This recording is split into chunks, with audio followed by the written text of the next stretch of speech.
ईमानदार लकड़हारे की कहानी भाग 2। लकड़हारा सोने, चांदी और रत्न जड़ित कुल्हाड़ी लेकर अपने घर पहुंचता है। इतनी सारी कुल्हाड़ियाँ, सोने चांदी की कुल्हाड़ियाँ, आप यहाँ सब कहाँ से लेकर आए?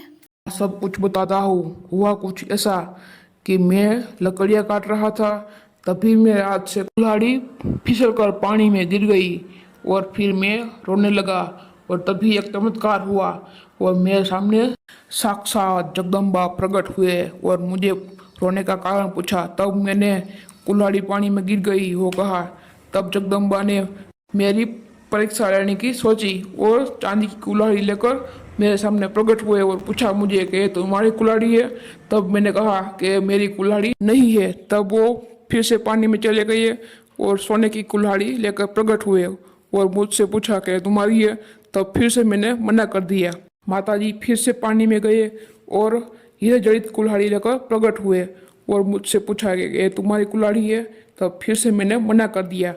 तब फिर जगदम्बा पानी में गए और मेरी असली कुल्हाड़ी लेकर प्रकट हुए और मुझसे पूछा कि ये तुम्हारी कुल्हाड़ी है। तब मैंने कहा हाँ, यही मेरी कुल्हाड़ी है। तब जगदम्बा ने मेरी ईमानदारी से प्रसन्न होकर मुझे सोने चांदी और रत्न जड़ित कुल्हाड़ी भी मुझे इनाम में दे दी। मुझे भी वहाँ ले चलिए ना, जहाँ आपको जगदम्बा ने दर्शन दिए। मुझे भी वो पावन भूमि देखनी है। चलिए, मुझे वहाँ ले चलिए। लकड़हारा अपनी पत्नी को लेकर उस स्थल पर जाने के लिए निकल पड़ता है।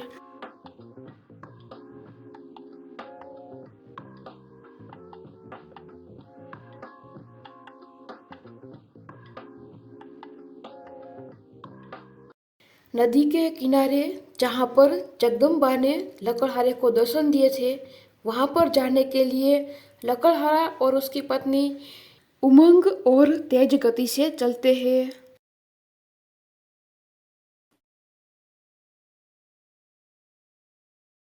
यहाँ मुझे जगदम्बा ने दर्शन दिए थे और यहीं पर मेरी कुल्हाड़ी पानी में गिर गई थी। आगे मत जाओ, फिसल कर पानी में गिर जाओगी। वापिस आ जाओ संभल के। तो पानी में गिर गई, अब क्या करूँ। ओहो, गजब हो गया। लकड़हारा जगदम्बा को प्रार्थना करता है कि उसकी पत्नी को नदी में से बाहर निकाले और वो बहुत रोता भी है। और तभी एक चमत्कार होता है और माँ जगदम्बा प्रकट होते हैं।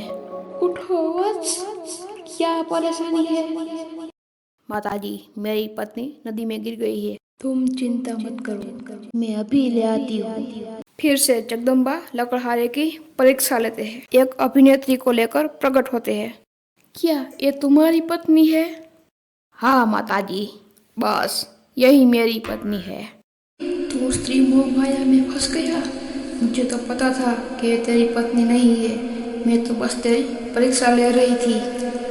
ऐसा कुछ भी नहीं है। जैसे पहले आपने मेरी ईमानदारी से प्रसन्न होकर मुझे तीनों कुल्हाड़ी इनाम में दी थी, इसी तरह यहाँ पर भी मैं यह कहता कि यह मेरी पत्नी नहीं है तो आप किसी दूसरी स्त्री को यहाँ पर ले आते। फिर मैं मना करता, फिर से आप दूसरी स्त्री को यहाँ पर ले आते और फिर मेरी पत्नी को ले आते और फिर मेरी ईमानदारी से प्रसन्न होकर तीनों स्त्री मुझे इनाम में देते। इसी वजह से मैंने हाँ कहा था। बेटा, तुम मुझे समझ नहीं पाए। कोई बात नहीं, अब मैं तुझे माफ कर देती हूँ और तुम्हारी पत्नी तुझे लौटा देती हूँ। दोनों जगदम्बा के चरण स्पर्श करते हैं और हंसी खुशी से और माता का आशीर्वाद लेके अपने घर जाने के लिए निकल पड़ते हैं। लकड़हारा और उसकी पत्नी दोनों बहुत खुश थे क्योंकि उन्होंने साक्षात जगदम्बा के दर्शन किए थे और सोने चांदी की कुल्हाड़ी की वजह से उसकी गरीबी भी दूर हो गई।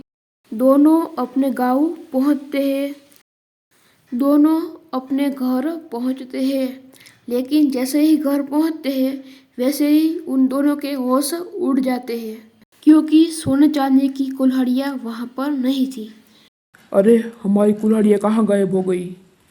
फिर आगे क्या होता है जानने के लिए इस चैनल को सब्सक्राइब कर लीजिए। दोस्तों, कहानी अच्छी लगी हो तो जरूर लाइक कीजिएगा और इसका नेक्स्ट पार्ट जल्दी ही आने वाला है।